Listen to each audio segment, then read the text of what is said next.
তো সূরা কাফের আসহাবে কাফের ঘটনা যদি আপনি খুলে দেখেন তাহলে সেখানে দেখবেন 4-7 জায়গা থেকে 7 জন যুবক একত্রিত হয়েছে, এক গাছের নিচে একত্রিত হয়েছে। এই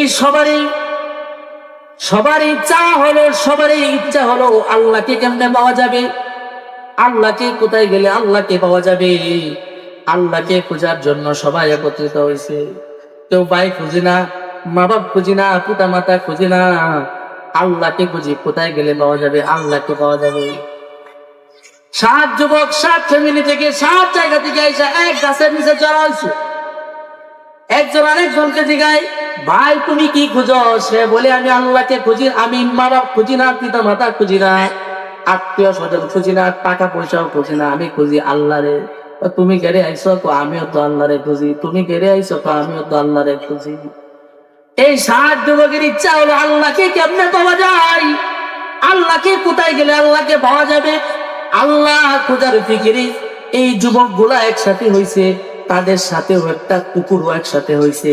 এই যুবক গুলা যেদিকে যায় কুকুরটাও সেদিকে যায়, পিছনে পিছনে কুকুরটাও যায়।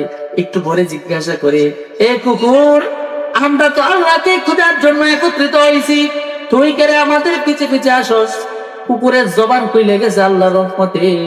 ওই কুকুর বলতে লাগলো, আমি কুকুর হই তাতে কি হয়েছে? তোমাদের মাকসাদ আর আমার মাকসাদ এক মাকসাদ।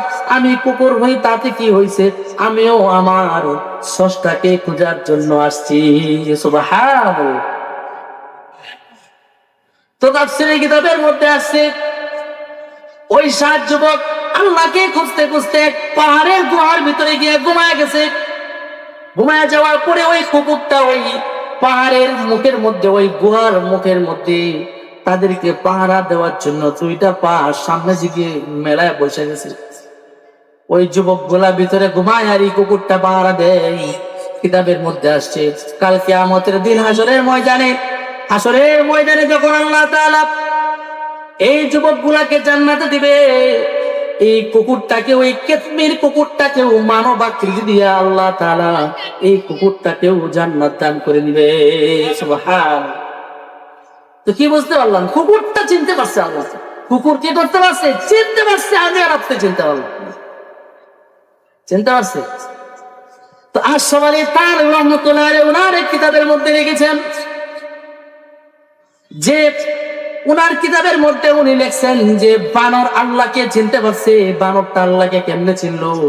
এই বানর হলো আমাদের সমাজের মধ্যে সবচেয়ে হিংস্র প্রাণী, সবচেয়ে দুষ্ট প্রাণী হলো বানর।